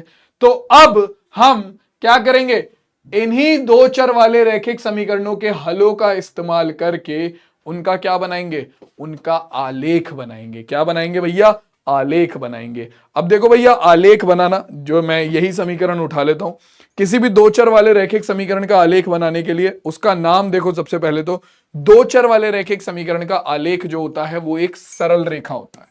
आलेख बोले तो मतलब ग्राफ। कैसी होती है भाई, एक सरल रेखा होती है। एक सरल रेखा यानी कि स्ट्रेट लाइन, सीधी लाइन। ठीक है, एक सरल रेखा, एक स्ट्रेट लाइन, एक सीधी लाइन होती है। अब अगर हम यहां पर देखें तो अपने पास क्या आता है, अपने पास क्या आता है, अपने पास सरल रेखा, स्ट्रेट लाइन जो आती है, इसमें हमें क्या करना होता है। देखो भाई, अगर हम यहां पर बात करें तो हमारे पास यहां पर आता क्या है। देखो, सरल रेखा बनाने के लिए हमें कम से कम दो बिंदु चाहिए होते हैं। ठीक है, सरल रेखा बनाने के लिए हमें कम से कम दो बिंदु चाहिए होता है। ठीक, और आलेख पर यानी कि ग्राफ पर हमें बिंदु कैसे मिलते हैं, हमें बिंदु मिलते हैं निर्देशांकों के रूप में, है ना। और हमें पता है कि समीकरण में ये निर्देशांक किस रूप में आते हैं, समीकरण के हल के रूप में। दो चर वाले रैखिक समीकरण के हल के रूप में। तो अगर मैं किसी भी दो चर वाले रैखिक समीकरण के बस दो हल निकाल लूं, बस दो हल, ठीक है, कम से कम दो हल तो चाहिए ही चाहिए। ज्यादा से ज्यादा तुम जितने चाहे उतने निकाल लो, तुम 5 6 7 8 10 जितने चाहे उतने निकाल लो। जितने ज्यादा हल निकालोगे उतना एक्यूरेट ग्राफ बनेगा। पर दो हल से भी काम चल सकता है, दो हल से भी काम चल सकता है।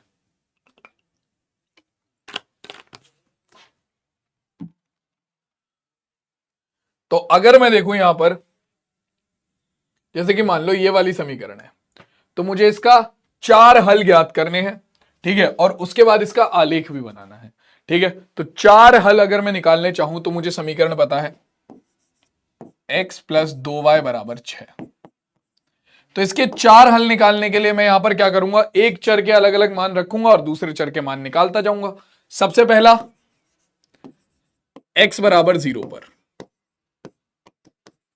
तो हमें क्या मिलेगा, 0 प्लस 2y बराबर 6। तो ये आ गया 0 प्लस 2y हो गया 2y बराबर 6। दो इधर भाग में चला जाएगा तो y का मान आ गया 6/2, यानी कि y का मान आ गया 3। 2 एकम 2, 2 तिया 6। ठीक है, y का मान आ गया 3। तो समीकरण का पहला हल आ गया x कॉमा वाई कितना आपका, x का मान है 0, y का मान है 3। हाँ जी, कमेंट में मुझे जरा बताओ कि कौन सी अक्ष पर x निर्देशांक 0 होता है। तुमने निर्देशांक ज्यामिति वाला चैप्टर पढ़ा है अगर मुझसे तो तुम लोगों को पता होगा। बताओ जरा, कौन सी अक्ष पर x निर्देशांक 0 होता है, कमेंट में बताओ। ऐसे ही मैंने x बराबर 0 पर निकाल लिया, मैं निकाल लेता हूं x बराबर 2 पर या x बराबर 1 पर। देखो भाई, x बराबर 1 पर निकालेंगे तो ये आ जाएगा 1 प्लस 2y बराबर 6। तुम कोई भी मान रख सकते हो, मुझे कोई दिक्कत नहीं है। प्लस का 1 इधर जाकर माइनस का 1 हो जाएगा, तो 2y बराबर 6 माइनस 1 बराबर आ गया 5 के। y का मान आ गया आपका 5। ये जो 2 इधर गुणा में था भाग में चला गया, तो हमारे पास समीकरण का दूसरा हल आ गया x कॉमा वाई बराबर, x का मान है 1, y का मान है 5/2। ठीक है, दो हल आ गए समीकरण के। तीसरे हल की बात कर लेते हैं भाई। तीसरा हल y बराबर 0 पर निकाल लेते हैं। y बराबर 0 पर, तो y बराबर 0 पर क्या आएगा भाई, देखो ये हो जाएगा आपका x प्लस 2 गुणा 0 बराबर 6। तो x प्लस 2 गुणा 0 कितना हो गया, 2 गुणा 0 हो गया 0 बराबर 6। तो x बराबर आ गया 6 के। ठीक है, तो इसका दूसरा हल आ गया x कॉमा वाई, x का मान आपका 6, y का मान 0। तीसरा हल आ गया समीकरण का। ठीक है, चौथा हल निकालना है तो चौथा भी निकाल दो भाई। किस पर, आपका, इसे मैं निकाल देता हूं y बराबर,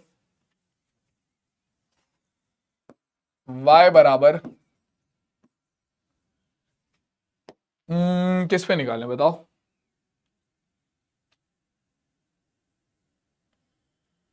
y बराबर 1/2 पे निकाल देते हैं। चलो y बराबर 1/2 पर, जिस पे चाहे तुम उस पे निकाल दो, कोई दिक्कत नहीं है। तो ये कितना आएगा, ये आ जाएगा x प्लस 2 गुणा 1/2 बराबर 6 के, 2 एकम 2, 2 एकम 2, ठीक है। तो ये आ जाएगा x प्लस 1 गुणा 1, 1 हो गया बराबर 6 के, प्लस का 1 इधर जाकर माइनस हो जाएगा, तो x बराबर हो गया 6 माइनस 1, यानी कि x का मान आ गया 7। तो समीकरण का दूसरा अपना जो चौथा हल है वो कितना आ गया, वो आ गया x का मान 7, y का मान, सॉरी 7 नहीं, 6 माइनस 1 5, x का मान आ गया 5। तो x का मान आ गया 5 और y का मान था हमारा 1/2।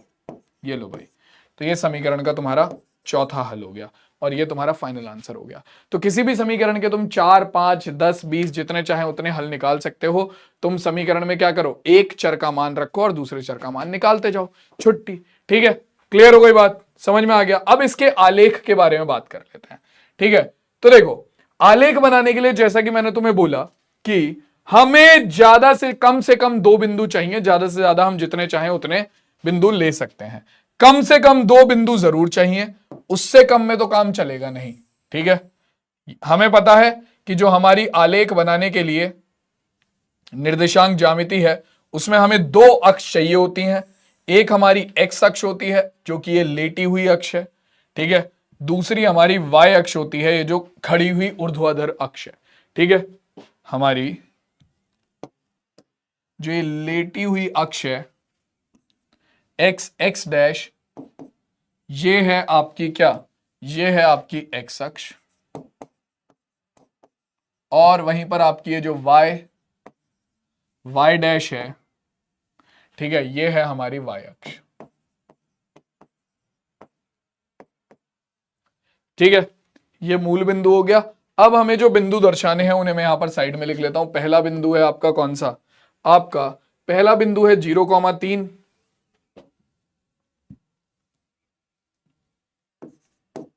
इसे मैं बोल देता हूं बिंदु A। दूसरा बिंदु है हमारा कितना भाई, 1,5/2। तीसरा बिंदु है हमारा 6,0 और चौथा बिंदु है हमारा 5,1/2। ठीक है, अब देखो भाई, सारे बिंदुओं को दर्शाने के लिए कम से कम हमें 2 बिंदु चाहिए होते हैं। ठीक है, कम से कम 2 बिंदु चाहिए होते हैं, तुम्हें पता है। और हम कोशिश क्या करते हैं, हम कोशिश करते हैं कि हम वो 2 बिंदु ऐसे निकालें, ध्यान से सुनना, हम कोशिश ये करते हैं कि हम वो बिंदु ऐसे निकालें जो एक x अक्ष पर आ जाए और एक y अक्ष पर आ जाए। ठीक है, अब सर हमें कैसे पता चलेगा कि कब बिंदु x अक्ष पर है और कब y अक्ष पर है, याद करो कैसे पता चलता था, निर्देशांक ज्यामिति में पढ़ा है तो याद करो कैसे पता चलता था। अरे जब बिंदु y अक्ष पर होता था या जब बिंदु में y निर्देशांक 0 होता था तो बिंदु कहां पर होता था, x अक्ष पर, और जब x निर्देशांक 0 होता था तो वो कहां पर होता था, y अक्ष पर। तो हमें 2 बिंदु चाहिए जिनमें से एक x अक्ष वाला हो और एक y अक्ष वाला हो तो बहुत ही बढ़िया है, नहीं भी होगा तो चल जाएगा, लेकिन अगर हो तो बहुत बढ़िया है। और हमें पता है कि भैया x अक्ष और y अक्ष वाले बिंदु कैसे निकालने हैं। देखो, x अक्ष वाला बिंदु निकालने के लिए y बराबर 0 रख दो, y अक्ष वाला बिंदु निकालने के लिए x बराबर 0 रखो। देखो तुम्हें पहले ही पता है, x अक्ष वाला बिंदु निकालने के लिए y बराबर 0 रखा था तो हमें x अक्ष वाला बिंदु मिल गया क्योंकि यहां पर y निर्देशांक 0 है, और y अक्ष वाला बिंदु निकालने के लिए x निर्देशांक 0 कर दिया था, यानी कि x बराबर 0 रख दिया था, तो जो बिंदु मिला था वो y अक्ष वाला हो गया, छुट्टी। ठीक है, तो इसीलिए 2 बिंदु से काम चल जाता है। इससे ज्यादा जो ये बिंदु मैंने निकाले हुए हैं इन्हें नहीं भी दर्शाओगे तो भी चल जाएगा काम। देखो पहला बिंदु है 0,3, x निर्देशांक 0, y निर्देशांक 3, तो x निर्देशांक 0 कहां पर होता है, y अक्ष पर, y अक्ष पर 3 ढूंढो, 1 2 3 ये रहा। ठीक है, तो यही तुम्हारा बिंदु हो जाएगा A, जिसके निर्देशांक है x निर्देशांक 0, y निर्देशांक 3। ठीक है, दूसरा बिंदु B 1,5/2, 5/2 का मतलब 2.5, तो x निर्देशांक 1, y निर्देशांक 2.5, यानी कि 2 और 3 के ठीक बीच में, दोनों को आगे बढ़ाएंगे, जहां पर ये एक दूसरे को काट रहे हैं वही बिंदु हो जाएगा आपका कौन सा, वही बिंदु हो जाएगा आपका बिंदु B, जिसके निर्देशांक हैं 1,5/2। बिंदु C 6,0, एक्स निर्देशांक 6, वाई निर्देशांक 0। वाई निर्देशांक 0 कहां पर होता है? एक्स अक्ष पर। एक्स निर्देशांक कितना है? 6। तो एक्स अक्ष पर 6 ढूंढो, 1 2 3 4 5 6, ये रहा। तो ये हो गया बिंदु डी, जिसके सॉरी बिंदु सी, जिसके निर्देशांक एक्स निर्देशांक 6 और वाई निर्देशांक 0 है। अगला है 5,1/2। तो एक्स निर्देशांक 5 है, 1 2 3 4 5, ये रहा। और वाई निर्देशांक है 1/2। तो एक्स 1/2 कहां होगा? 0 और 1 के ठीक बीच में। ठीक है, इन्हें आगे बढ़ा दो भैया। जहां पर ये दोनों एक दूसरे को काट रहे होंगे वो बिंदु हो जाएगा तुम्हारा डी, जिसके निर्देशांक हो गए अपना कितने? 5,1/2। ठीक है, अब इन चारों बिंदुओं को मिलाते हुए एक रेखा बना दो भाई। चारों बिंदुओं को मिलाते हुए एक रेखा बना दो। ये जो तुम्हारी सरल रेखा बनी है, अब यही क्या है? यही तुम्हारा आलेख है किसका? तुम्हारे दी गई समीकरण का। जो तुमने समीकरण यहां पर दी थी ना, जिसके तुमने हल निकाले हैं, x + 2y = 6, x + 2y = 6, इस समीकरण का आलेख ये सरल रेखा है। ठीक है, तो किसी भी समीकरण का आलेख बनाने के लिए, किसी भी समीकरण का आलेख बनाने के लिए तुम्हें क्या चाहिए? कम से कम 2 बिंदु चाहिए। ठीक है, कोशिश हम ये करेंगे कि वो दोनों बिंदु एक x अक्ष पर हो, एक y अक्ष पर हो। x अक्ष का बिंदु निकालने के लिए y = 0 रख दो, y अक्ष का बिंदु निकालने के लिए x = 0 रख दो। इससे ज्यादा हल होंगे तो भी अपने लिए फायदे वाली बात है। ठीक है, तो आलेख बन जाएगा अब आराम से। अब देखो यहां से एक चीज और नोटिस करो, ये जितने भी बिंदु थे, ये जितने भी बिंदु थे, ये सब क्या थे? ये सब क्या थे? ये इस समीकरण के हल ही तो थे जो हमने निकाले थे। ये चारों बिंदु जो मैंने अभी दर्शाए, जिनसे मैंने आलेख बनाया, वो सब क्या थे? वो इस समीकरण के हल ही तो थे जिनसे मैंने ये आलेख बनाया है। ठीक है, ये वाला बिंदु, ये वाला बिंदु, ये वाला बिंदु और ये वाला बिंदु, चारों समीकरण के हल थे। और चारों के चारों इस समीकरण का जो ये आलेख है, ये जो सरल रेखा है, इस पर स्थित है। चारों के चारों इस आलेख पर स्थित है। ठीक है, तो यहां से हमें एक चीज पता चलती है, क्या? नोट कर लो इस चीज को। 2 चर वाली रैखिक समीकरण का, रैखिक समीकरण का प्रत्येक हल, हमें पता है कि भैया इसके अनंत हल हो सकते हैं। हमें पता है कि इसके अनंत हल हो सकते हैं। तो इसका जो प्रत्येक हल है, प्रत्येक हल उस समीकरण के आलेख पर स्थित होगा। मतलब एक एक हल जो है वो उस समीकरण के आलेख पर स्थित होगा। ठीक है, और जो बिंदु समीकरण का हल नहीं है, ठीक है, वो समीकरण के आलेख पर स्थित नहीं होगा। ध्यान रखना, वो अलग कहीं ग्राफ पर होगा, बट वो इस आलेख पर स्थित नहीं होगा, जो बिंदु इस समीकरण का हल नहीं है। पहला पॉइंट तो ये हो गया कि कोई भी बिंदु जो समीकरण का हल है वो समीकरण के आलेख पर होगा। दूसरा पॉइंट, अगर मैं इस समीकरण में से, इस समीकरण के आलेख पे से कोई भी बिंदु उठा लूं, इस बिंदु के निर्देशांक बताना जरा। एक्स निर्देशांक के लिए एक्स अक्ष पर लंब डालेंगे, जहां पर ये एक्स अक्ष को काटेगा वो एक्स निर्देशांक -2, और वाई निर्देशांक के लिए वाई अक्ष पर लंब डालेंगे, वाई अक्ष इसका 4। ठीक है, ये बिंदु -2,4 इस समीकरण के आलेख पर स्थित है। क्या देखना ये समीकरण का हल भी है? चेक करना जरा, -2,4 क्या इस समीकरण का हल भी है? 4, यानी कि x बराबर -2 और y बराबर 4 पर। चेक करो जरा, देखो जरा, यह है समीकरण x + 2y = 6। तो x का मान है -2 + 2 × y का मान है 4 = 6। तो -2 + 4 दूनी 8 = 6, 8 - 2 हो गया 6 = 6। LHS बराबर आ गया RHS के। ये लो भाई, इससे क्या पता चला? मैंने रैंडमली कोई बिंदु उठाया जो कि समीकरण के आलेख पर था। इसका x निर्देशांक कितना है 8, y निर्देशांक कितना है -1। चेक करो जरा इससे भी, क्या ये समीकरण को संतुष्ट कर रहा है? x comma -1, sorry 8 comma -1, check करना जरा।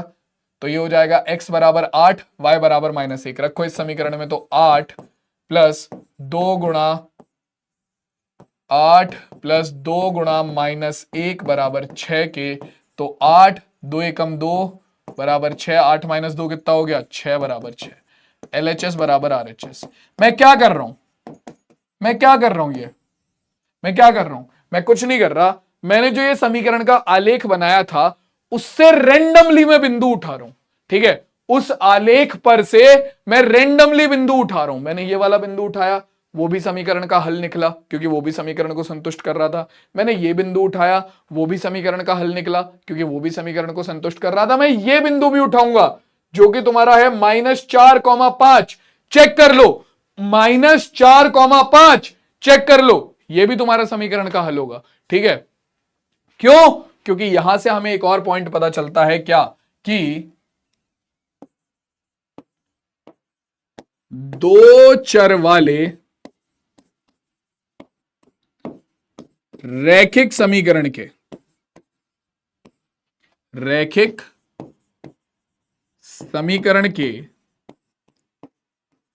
आलेख पर स्थित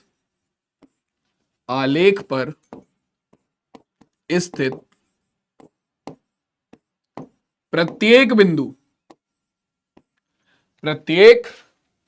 बिंदु उस समीकरण का हल होता है, उस समीकरण का हल होता है। सिंपल सी बात है, ठीक है। तो आपका ये जो दो चर वाली रैखिक समीकरण का अगर आप कोई भी आलेख उठाते हो, उस पर जो भी बिंदु स्थित होगा वो उस समीकरण का हल भी होगा। और मैंने तुम्हें एग्जांपल भी दिखा दिया, -2,4, 8, -1। मैंने यहां से एक बिंदु उठाया जो कि है -4,5। मैं यहां से रैंडमली एक बिंदु उठा लेता हूं 2,2, ठीक है। ये सब तुम्हारे इस समीकरण के हल भी होंगे क्योंकि ये इसके ग्राफ पर या आलेख पर स्थित बिंदु हैं। समझ में आ गया सबको? समझ में आ गया सबको? चलो जी। तो अब देखो भैया, दो चर वाले रैखिक समीकरण समझा दिया, दो चर वाले रैखिक समीकरण के हल समझा दिया, दो चर वाले रैखिक समीकरण के आलेख समझा दिए, ठीक है। उससे संबंधित जो कंडीशन थी वो भी समझा दी, ठीक है। तो भैया अब आगे बढ़ते हैं, ठीक, अब आगे बढ़ते हैं और आगे की कहानियां देखते हैं थोड़ी सी, ठीक है। थोड़ी सी आगे की कहानियां देखते हैं अब। जैसे कि यहां पर ये हमसे कह रहा है कि के किस मान के लिए x बराबर 2 y बराबर 1 समीकरण के एक हल होंगे। यहां पर ये इस क्वेश्चन को ऐसे भी पूछ सकता था कि के किस मान के लिए x बराबर 2 y बराबर 2 या आपका 2,1 समीकरण के आलेख पर स्थित होंगे, ठीक है। आलेख पर स्थित होंगे, तो उसका मतलब भी वही है मेरे लल्लू लाल कि वो यही पूछना चाह रहा है कि वो समीकरण के हल कब होंगे, क्योंकि आलेख पर स्थित है। आलेख पर स्थित होने का मतलब क्या है कि वो समीकरण के हल है। तो अभी हमसे कह रहा है कि भैया ये बिंदु इस समीकरण के हल कब होंगे, ठीक है। तो रख के देख लो, इस समीकरण के ये हल तब होंगे जब LHS और RHS क्या हो, बराबर हो। तो भैया x की जगह पर 2, y की जगह पर 1 रखा, तो 2 दूनी 4 प्लस 3 कितना हो गया बराबर के। तो के का मान आ गया 4 + 3 7। ये लो, क्वेश्चन हो गया खत्म, ठीक है। देखो भाई, कह रहा है कि एक विद्यालय में कक्षा 9 की छात्राएं यामिनी और फातिमा मिलकर भूकंप पीड़ित व्यक्तियों के सहायता के लिए प्रधानमंत्री राहत कोष में 100 रुपए का अंशदान करती हैं। एक रैखिक समीकरण लिखिए जो इन आंकड़ों को संतुष्ट करती हो तथा इस समीकरण के दो हल भी दीजिए। तो सबसे पहले हमें चर चाहिए होंगे, तो देखो हमें कुछ बोला तो गया नहीं है जो हमें निकालना हो, ठीक है। तो हमें संबंध किसमें दिया है कि भैया यामिनी और फातिमा ने दोनों ने मिलकर 100 रुपए दिए हैं। तो भैया हम मान लेते हैं, माना यामिनी ने जितने रुपए दिए, यामिनी द्वारा दिया गया दान दिया गया दान बराबर है x रुपए के, और फातिमा के द्वारा दिया गया दान बराबर है y रुपए के। ठीक है, अब प्रश्नानुसार क्या होगा भाई, समीकरण तैयार करनी है। प्रश्नानुसार दोनों ने मिलके कितने रुपए दिए, आपका दोनों ने मिलके, यामिनी और फातिमा ने जो टोटल रुपए दिए वो 100 रुपए थे। तो यामिनी के द्वारा दिया गया दान, फातिमा के द्वारा दिया गया दान, दोनों मिलाकर 100 रुपए हो गया। तो x प्लस वाई बराबर आ गया 100 रुपए। ये लो भाई। ठीक है, अब इसमें ये कह रहा है कि इसके दो हल भी निकालो। तो एक बार x बराबर कुछ रख लो, एक बार y बराबर कुछ रख लो, हल भी मिल जाएगा। मान लो यामिनी ने दिए 40 रुपए, तो y का मान कितना आ जाएगा भैया, ये हो जाएगा 40 प्लस y बराबर 100। 40 इधर जाकर माइनस का हो गया, तो 100 माइनस 40 कितना हो गया, 60। तो यानी कि भैया अगर यामिनी ने 40 रुपए दिए हैं जो कि x है, तो फातिमा ने 100 रुपए दिए होंगे। ठीक है, ऐसे ही मान लो, अगर मान लिया मैंने फातिमा ने दिए थे तुम्हारा 73 रुपए, तो आपका ये कितना हो जाएगा, x प्लस 73 बराबर 100। 73 इधर जाकर माइनस का हो जाएगा, तो 100 माइनस 73 कितना हो गया, 100 माइनस 73 हो गया 27। यानी कि भैया उस केस में यामिनी ने 27 रुपए दिए होंगे। ठीक है, सिंपल सी बात है। तो इस तरीके से हमारी समीकरण भी बन गई, समीकरण का आलेख भी बन गया। तुम चाहो तो इसके हल भी बना सकते हो। x बराबर 50 रखो, y बराबर 50 मिल जाएगा। ठीक है, x बराबर 0 रखो, y बराबर 100 मिल जाएगा, y बराबर 0 रखो, x बराबर 100 मिल जाएगा। ठीक है, एक यूनिट को मान लो 10 के बराबर। ठीक है, अगर मैं इसका आलेख बनाऊं तो देखो, मैं इसके दो हल निकाल लेता हूं। ठीक है, मैं दो हल निकाल लेता हूं, इन वालों को छोड़ दो, इन वालों को छोड़ दो, या फिर इसे ले लो, इस वाले को छोड़ दो। मैं दो हल और निकाल लेता हूं। एक तो x बराबर 0 पर कितना आएगा, ये आ जाएगा आपका 0 प्लस वाई बराबर 100। तो y का मान आ गया 100। तो समीकरण का हल हो गया x कॉमा वाई 0 कॉमा 100। दूसरा y बराबर 0 पर, तो ये हो जाएगा आपका x प्लस 0 बराबर 100। तो x का मान आ गया 100। समीकरण का दूसरा हल आ गया x कॉमा वाई बराबर 100 कॉमा 0। और तीसरा हल हमारे पास पहले से ही है, x कॉमा वाई बराबर कितना, 40 कॉमा 60। ये वाला क्यों नहीं ले रहा मैं, क्योंकि बस दिखाने में दिक्कत होगी। तुम चाहो तो ले सकते हो, बस आलेख पे दिखाने में दिक्कत होगी, इसलिए नहीं ले रहा बस। ठीक है, बाकी चाहो तो तुम दिखा सकते हो। अब इन तीनों बिंदुओं को उठा लो, यहां पर दर्शा दो।